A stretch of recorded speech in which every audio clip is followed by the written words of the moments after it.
नमः शिवाय।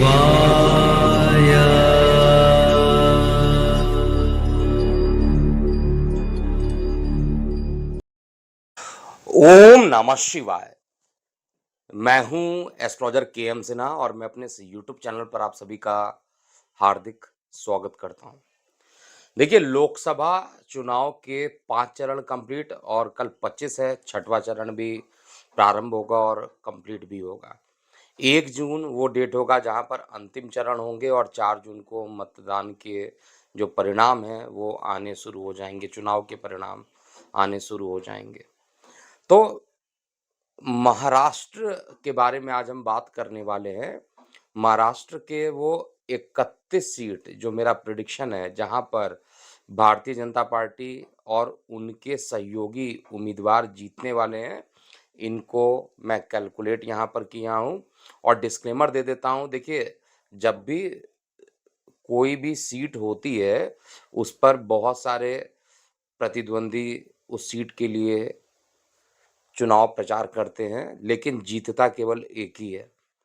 और किसी भी संसदीय क्षेत्र की बात किया जाए, तो वहाँ पर पूर्ण विवरण अर्थात हर एक कैंडिडेट का बर्थ डिटेल अवेलेबल सामान्यतः किसी को हो नहीं पाता, बहुत गुप्त रखा जाता है इसको। और साथ में ये एग्ज़ैक्ट है या नहीं है, इसकी भी आप पुष्टि नहीं कर सकते हैं। बहुत से पहले के समय के जो बर्थ डिटेल्स हैं, वो आप मान के चलिए कि वो जो दिखाई देता है, वो बर्थ डिटेल ऐसा नहीं है। मैंने भी पर्सनली कई राजनेताओं की कुंडली देखा है और जो बर्थ डिटेल गूगल पर दिया हुआ है और जो उनका एक्चुअल है, दोनों में बहुत सारे अंतर मैंने देखे हैं। बहुत सारी कुंडलियाँ मैंने पर्सनली देखी है, ये डिस्क्लेमर दे देता हूँ। तो हम यहाँ पर ये बात करेंगे महाराष्ट्र की वो 31 सीट जहाँ पे चुनाव परिणाम आएंगे और उसमें हम मेनली बात करने वाले एनडीए के लिए 31 सीट, क्योंकि 48 संसदीय क्षेत्र है और उसमें पिछले बार एनडीए को टोटल मिलाकर 41 सीटें वहाँ पर मिली थी। इस बार कौन-कौन से क्षेत्र है, इसकी गणना न्यूमरोलॉजी और साथ में प्रश्न कुंडली और अन्य माध्यमों से भी की गई है, जिससे कि इसकी जो गणना है, वो सटीक हो सके। डिस्क्लेमर मैं बार-बार दे रहा हूँ कि जन्म तिथि सभी का मिलना असंभव है, इसलिए आप वहाँ पर कैलकुलेशन पूरा नहीं कर सकते हैं। कई मेथड इसमें यूज़ किया गया है, लेकिन हर मेथड को बताने बैठ जाएँ तो बहुत टाइम लगेगा। केवल पॉइंट टू पॉइंट हम लोग बात करें तो ज़्यादा अच्छा रहेगा। 4 जून को जैसा परिणाम होगा उसको स्वीकार करते हैं। चलिए स्टार्ट करते हैं। सबसे पहले महाराष्ट्र की जो पहली लोकसभा सीट है, अ, नंदुरबार जो सीट है, वहाँ पर भारतीय जनता पार्टी की हीना गवित पिछले बार भी जीती थी और इस बार भी ये चुनाव जीत रही हैं। मैंने कैलकुलेशन करके रखा हुआ है सामने और मैं केवल पॉइंट टू पॉइंट बता रहा हूँ। दूसरे नंबर पे हम बात करते हैं, जो सीट भारतीय जनता पार्टी के पक्ष में आएगी, वो धुले महाराष्ट्र की सीट है। देखिए, धुले महाराष्ट्र में सुभाष जी लगातार वहाँ पर चुनाव जीत रहे हैं। पिछले बार 2,29,000 वोटों से उन्होंने चुनाव जीता था। इस बार भी धुले से भारतीय जनता पार्टी के प्रत्याशी हैं और इस बार भी ये चुनाव जीतने वाले हैं। तीसरी भविष्यवाणी जो है, जलगांव को लेकर है। 31 भविष्यवाणी वो ऐसी भविष्यवाणी जो कि भारतीय जनता पार्टी या उनके सहयोगी दल वहाँ पर जीतेंगे, उसको लेकर मैं यहाँ पर कर रहा हूँ। आपको पता होगा कि वहाँ पर भारतीय जनता पार्टी के साथ एकनाथ शिंदे की शिवसेना और अजीत पवार की एनसीपी मिलकर चुनाव लड़ रहे हैं। मेरा प्रेडिक्शन यही है लगातार कि 48 लोकसभा में पिछले बार 41 सीटें जीती थी, लेकिन इस बार सीटें थोड़ी कम हो सकती है और ये सीटें मैंने गणना करके 31 एग्जैक्टली बताई है। देखते हैं चुनाव में क्या परिणाम आएगा। तो तीसरी भविष्यवाणी जलगांव की बात करेंगे। देखिए, जलगांव में इस बार भारतीय जनता पार्टी ने अपने प्रतिद्वंदी को चेंज किया है। पिछले बार उन्मेष पाटिल जीते, हालांकि 4,11,000 वोटों से उन्होंने जीता था। एक लंबी जीत मानूंगा, लेकिन इस बार स्मिता जी वहां पर चुनाव लड़ रही हैं और वो भी चुनाव भारी मतों से जीतेंगी, ऐसा दिखाई दे रहा है। इसके बाद चौथा प्रेडिक्शन है रावेर को लेकर। रावेर लोकसभा क्षेत्र में भारतीय जनता पार्टी की रक्षा जी ने चुनाव जीता था पिछले बार 3 लाख से अधिक वोटों से। इस बार भी ये चुनाव को जीतेंगी और ऐसा मैं प्रेडिक्ट यहाँ पर कर रहा हूँ। इन सभी भविष्यवाणियों को आप नोट करते हुए चलिएगा। 5वां जो प्रेडिक्शन है वो अकोला सीट को लेकर है। देखिए अकोला सीट की अगर हम लोग बात करते हैं तो पिछले बार संजय जी वहाँ पर चुनाव लड़े थे। भारतीय जनता पार्टी से संजय जी वहाँ पर चुनाव लड़े थे और उनको 2,75,000 से ज़्यादा वोटों के मार्जिन से उन्होंने एक तगड़ी जीत जिसे कहते हैं वो मिली थी। इस बार वहाँ के जो संजय शर्मा राव जी जो हैं उनको चेंज किया गया है और वहाँ पर बीजेपी के अनूप जी आ चुके हैं। तो ये भी चुनाव यहाँ पर जीतने वाले हैं, इसमें भी मुझे कहीं पे डाउट नहीं है। अमरावती सीट बहुत ही फेमस सीट अब हो गई है। जैसे पिछले बार इंडिपेंडेंट चुनाव लड़ी थी नवनीत राणा, इस बार भारतीय जनता पार्टी के साथ ये चुनाव लड़ रही हैं। मतलब भारतीय जनता पार्टी में इन्वॉल्व हो चुकी हैं और उनको सीट मिला है अमरावती से और यहाँ पर नवनीत कुमार राणा निश्चित रूप से चुनाव जीतने वाली हैं। फिर अगला मैं प्रेडिक्शन करूँगा जिसमें नागपुर की बात किया जाए, तो नागपुर में पहले नितिन गडकरी वहाँ पर 2,16,000 वोटों से पिछले बार जीते थे। यहाँ पर भी एक बड़ी जीत नितिन गडकरी को बीजेपी प्रत्याशी को मिलने वाली है। मैं केवल वो सीटें बात कर रहा हूँ बार-बार जहाँ पर एनडीए या उनके सहयोगी दल जीत रहे हैं उनके सीट के बारे में बात कर रहा हूँ और एक्सक्लूसिवली हम लोग बात करें महाराष्ट्र के लिए।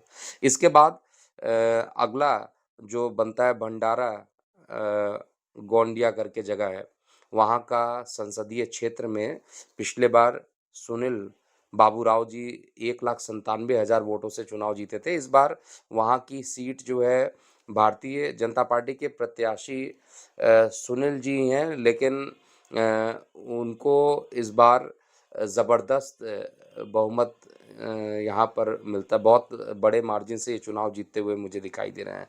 इसके अलावा हम बात करेंगे अगली सीट के लिए हिंगोली सीट जो है।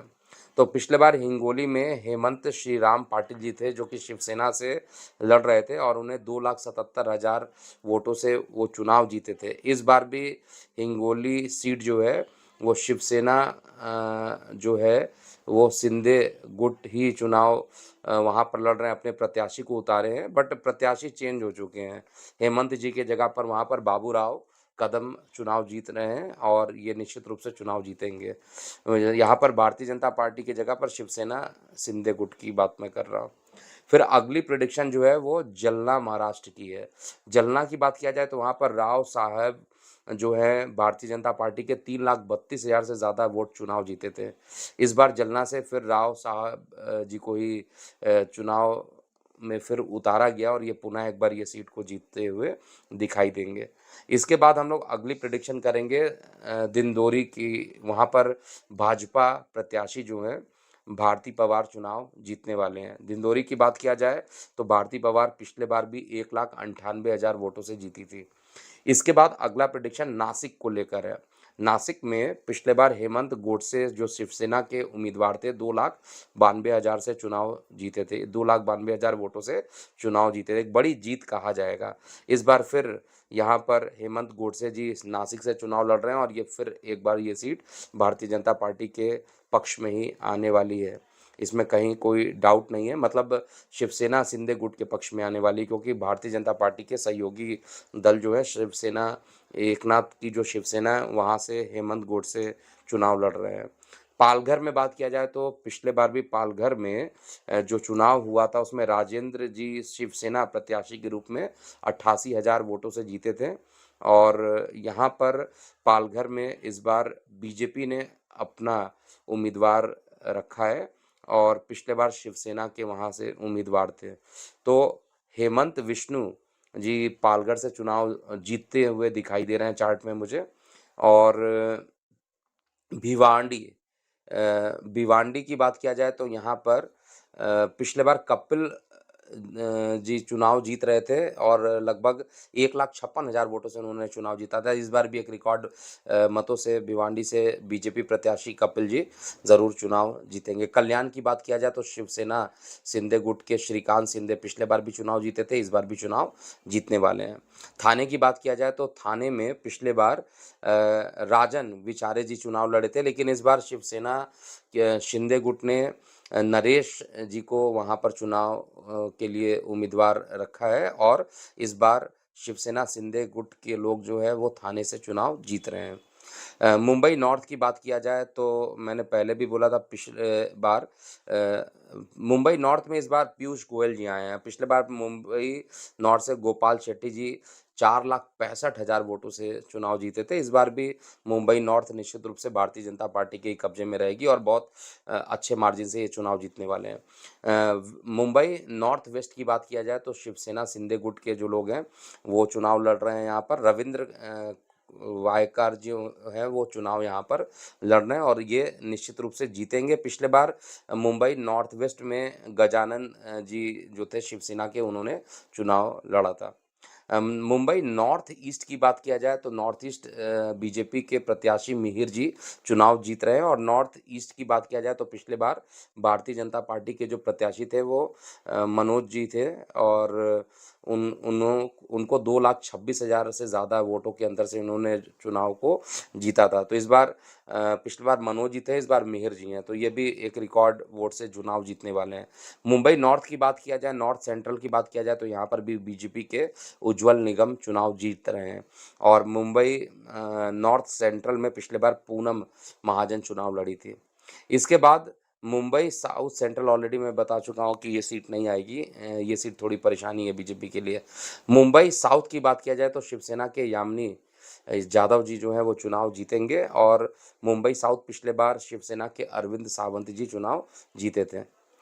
इसके बाद मावल जो है मवाल की जो सीट है वो शिवसेना शिंदे की ही जीतने वाले हैं और वहाँ पर शिवसेना वर्सेस शिवसेना का ही एक प्रकार से कहा जाए मुकाबला है। पिछले बार शिवसेना ने 2,15,000 से ज़्यादा वोटों से जीत मिली थी और वहाँ पर उन्होंने इंडियन नेशनल कांग्रेस को हराया था। अगली सीट की बात करते हैं पुणे। पहले भी बीजेपी की सीट थी, इस बार भी बीजेपी की सीट रहेगी और पिछले बार पुणे में गिरीश बापट जी 3,24,000 वोटों से जीते थे। इस बार भी पुणे की सीट मुरलीधर जी चुनाव जीतने वाले हैं। इसके बाद हम लोग और बात करेंगे शिरडी के लिए। तो शिरडी की में शिवसेना शिंदे के सदाशिव लोखंडे जी जो हैं वो चुनाव जीतते हुए मुझे दिख रहे हैं और शिरडी में पिछले बार भी सदाशिव लोखंडे जी थे। पिछले बार 1,20,000 से ज़्यादा वोटों से जीते थे। इस बार उससे भी ज़्यादा ये चुनाव उससे भी ज़्यादा अंतर से चुनाव जीतने वाले हैं। बीड की बात किया जाए तो बीड में पिछले बार प्रीतम मुंडे जी चुनाव लड़े थे और उनको 1,68,000 से ज़्यादा मत उनको मिले थे, मार्जिन था। और इस बार अगर हम बात करते हैं तो बीड में पंकजा मुंडे इस बार चुनाव जीतने वाली हैं। लातूर सीट की बात किया जाए तो लातूर से बीजेपी के जो उम्मीदवार हैं वो सुधाकर तुकाराम ये चुनाव जीतने वाले हैं और सोलापुर की बात किया जाए तो सोलापुर से बीजेपी के राम सतपुते और सांगली से बीजेपी के संजय कक्कर पाटिल या संजय काका पाटिल करके नाम है, वो चुनाव जीतने वाले हैं। और सांगली की बात किया जाए तो पिछले बार भी संजय काका पाटिल जी चुनाव जीते थे 1,64,000 के वोटों से। रत्नागिरी की बात किया जाए तो रत्नागिरी में शिवसेना पिछले बार 1,78,000 वोटों से चुनाव जीती थी। इस बार वहाँ पर बीजेपी वर्सेस शिवसेना उद्धव गुट है और वहाँ पर बीजेपी के नारायण राणे चुनाव जीतेंगे।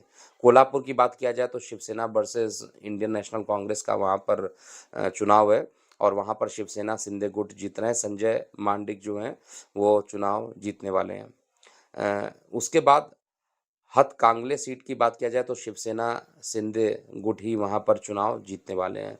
तो ये टोटल मिलाकर देखा जाए तो 31 सीट की भविष्यवाणी है 48 में से, जहाँ पर कन्फर्म किया जा रहा है न्यूमरोलॉजी से या प्रश्न कुंडली से या अदर मेथड को यूज़ करके, जिससे कि ये चुनाव जीतेंगे। 4 जून को जब परिणाम आएँगे, उसमें हम ज़रूर देखेंगे। इसका अगला प्रेडिक्शन ज़रूर आप देखिएगा, देखना भूलिएगा नहीं। वो प्रेडिक्शन है 25 सीटें पश्चिम बंगाल में, जो कि भारतीय जनता पार्टी या उनके सहयोगी दल जो हैं चुनाव जीत रहे हैं, उसके बारे में हम लोग बात करेंगे।